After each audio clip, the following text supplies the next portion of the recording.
As we get ready to settle in for our devotion time this morning, I really want you to do your very best to get focused whatever time you're listening to this today. It could be morning, it could be in the afternoon, but I really want you to get settled and get really focused on this devotion this morning, because the Lord is really speaking to somebody this morning very specifically, that it's time for you to get serious about your purpose in life, why God has you here, why He made you the way He made you, the personalities, the abilities, all the things that God has given you is for a specific purpose.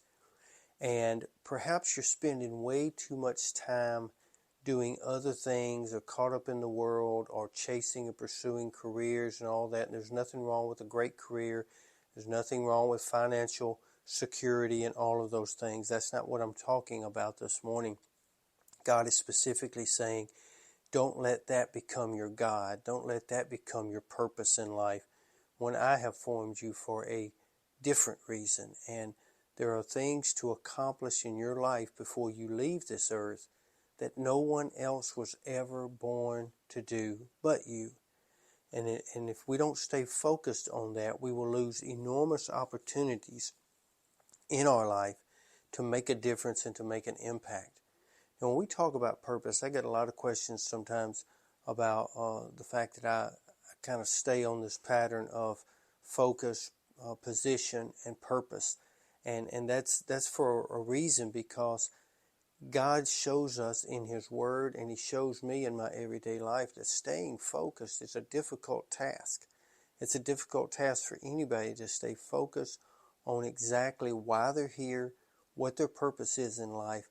And if we're honest this morning, we've only got so much time to get that done. And we all know that time is fleeting and goes very, very fast. So when we talk about purpose, one of the great characters of the Bible that comes up a lot of times is Jeremiah, particularly in chapter 1, where God tells him, before you were formed in the belly, I knew you, I sanctified you, I ordained you as a prophet to the nations.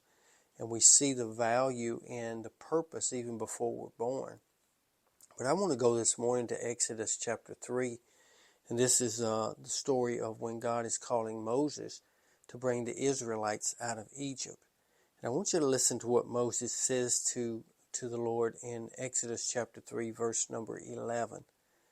He says, And Moses said unto God, Who am I, that I should go unto Pharaoh, and that I should bring forth the children of Israel out of Egypt? I want you to pay particularly attention this morning to that phrase, who am I? Because if anything limits us as believers of realizing our purpose in life, it is when we begin to assess our worth to do it. In other words, we feel like we're unequipped, that we're not worthy to pursue such a lofty ambition in the spiritual life, that somebody else is more equipped to do that, somebody else can do that better. You don't think you know the Word of God enough, you don't think you're studied in the pursuit of doing that particular task. And a lot of times we use that as an excuse, and that's all that it is. It's not a reason, it's an excuse. There is a difference.